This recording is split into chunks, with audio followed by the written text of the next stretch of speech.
Bonjour, asalaamaaleykum sama gars yi dalee ak jàmm seen Diallo Pro Bourd seen technologie di leen bëgg di leen ceer bu baax a baax a baax di leen def seen wàcceer bu baax a baax te de benn indi benn affaire bu am solo pour nan ngay def ba dindi sa téléphone comme ni muy sëmoo nga xam ne boo ko cliqué nga xam ne boo ko cliqué 3 fois ni muy sëmoo nii pour noonu la leen bëgg a dindi la nan leen wan pour ni ñu koy dindee noonu la leen fas yéene wan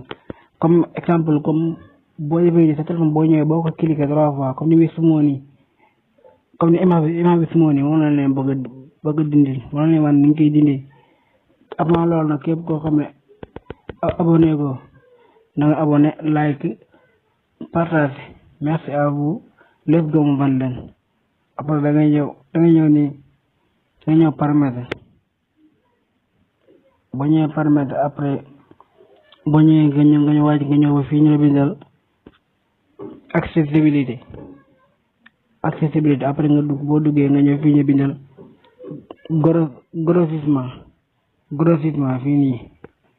après nga cliqué ko boo cliqué après da ngay ñëw fii ñu la def ci fii mu la defal ci kaw nii cliqué 3 fois pour agrandir après nga ñëw nga dugg fi boo ko duggee gis nga ko mi ngi nii dafa actif bu nii mi ngi nii dafa actif fii ak gi nga xam utiliser le service la bind fii gis nga li mu bind ci suuf dafa bindal pour zoomer appuyer rapidement 3 fois sur l'écran glisser avec deux prises de doigts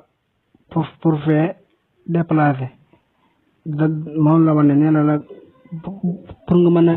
a agrandir sa écran rapidement pour mën a zoom sa écran rapidement boo ko defee day zoom pour nañu def dindi boo leen bëgg après boo ñëwee da ngay fii nga ñëw ne fii ñu la benn fii nii ci kaas bii nii moom ngay décoché boo ko décoché nii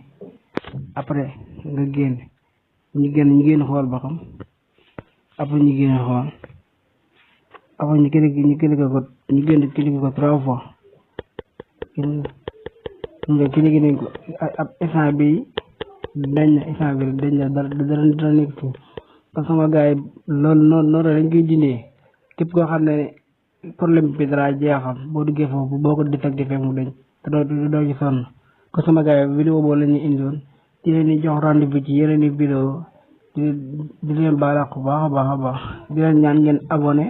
partager like vidéo yi merci à vous